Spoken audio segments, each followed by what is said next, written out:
They look flawless on Instagram, always glowing, always toned, and their smoothie bowls are works of art. But behind the curated fitness, selfies and motivational captions lies a reality very few are willing to admit. This video isn't about glorifying the fit girl lifestyle.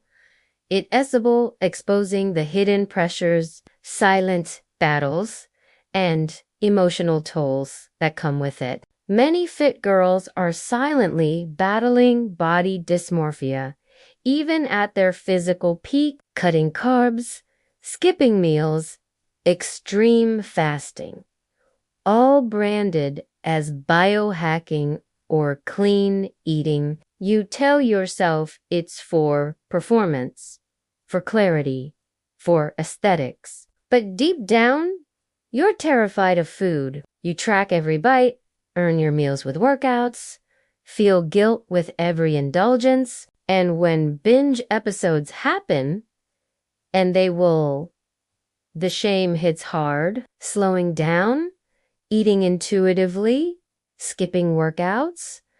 These feel like failure at first because you've built your self-worth on productivity and aesthetics. Letting go of that structure feels terrifying. But healing means choosing your peace over your pride. How to rebalance your hormones, rebuild a healthy relationship with food, and finally feel at home in your body again. No guilt, no obsession, just real tools for real healing. If you're tired of faking fine and ready to live fully, you'll want to hear this. Hit subscribe, turn on notifications, and join a community that values truth over trends. Because the real confession is this: you deserve peace more than you deserve praise.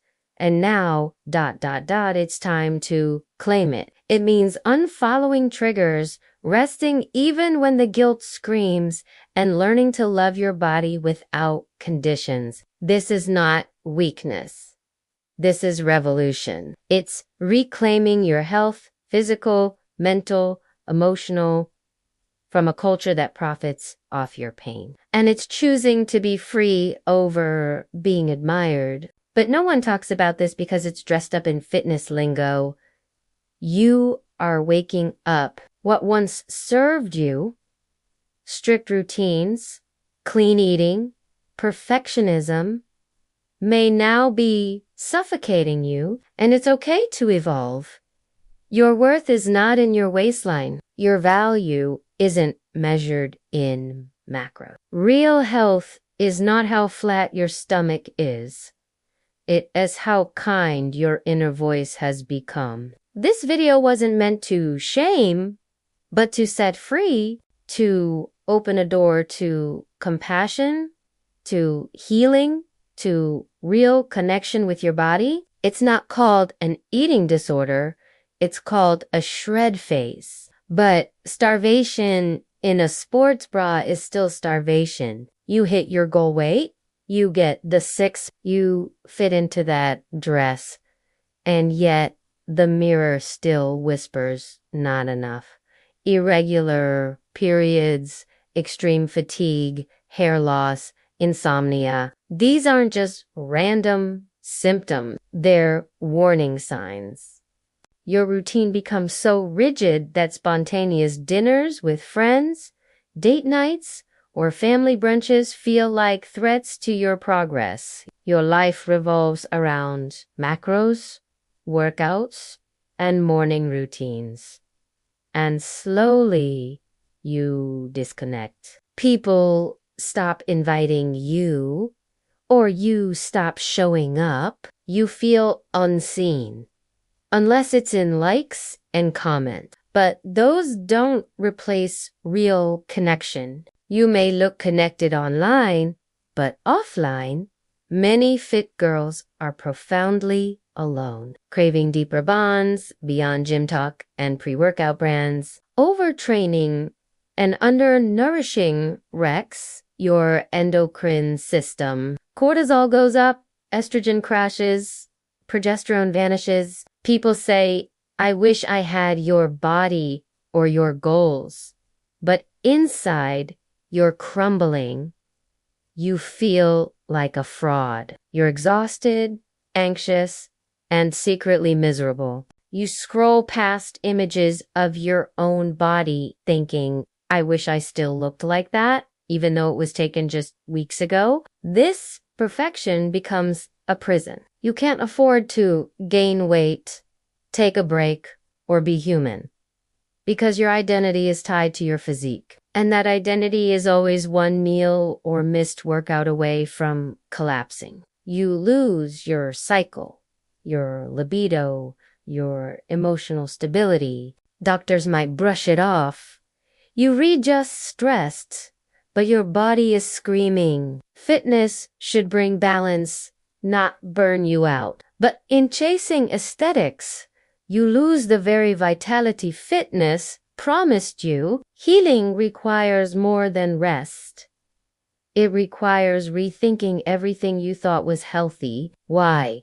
Because the finish line keeps moving. Social media bombards you with new ideals daily. Now it's glutes, now it's abs, now it's lean bulk. You're always editing, fixing, comparing. The fitness world preaches self-love but thrives on insecurity. And so you learn to smile through your dissatisfaction, flex your progress while quietly hating your reflection. This isn't health.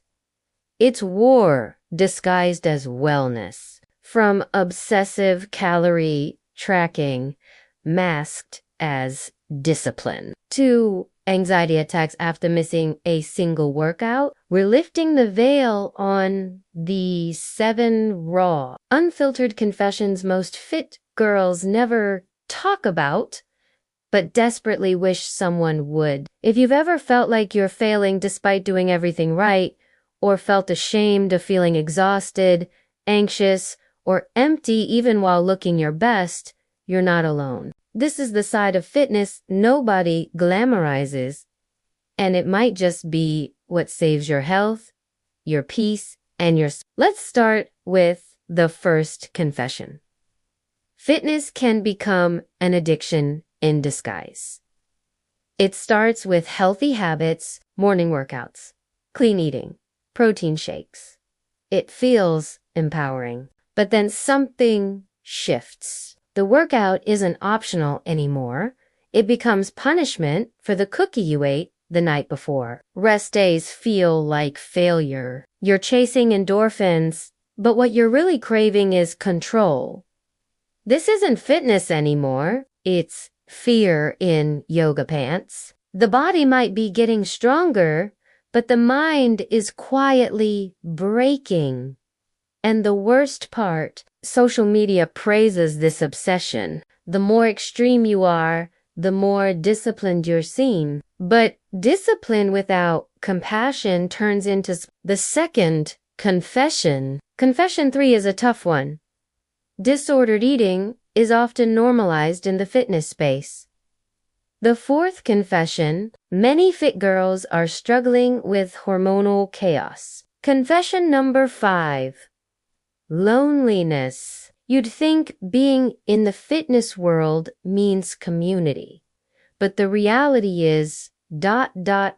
isolating. The sixth confession is the guilt of never feeling enough, even when others idolize you. Finally, confession number 7. Healing is harder than hustling. Now, if you've ever resonated with even one of these confessions, know this: you are not broken. You are not weak. You are not failing. Stick with me, because in the next segment, I'll show you how to begin that healing practically and emotionally.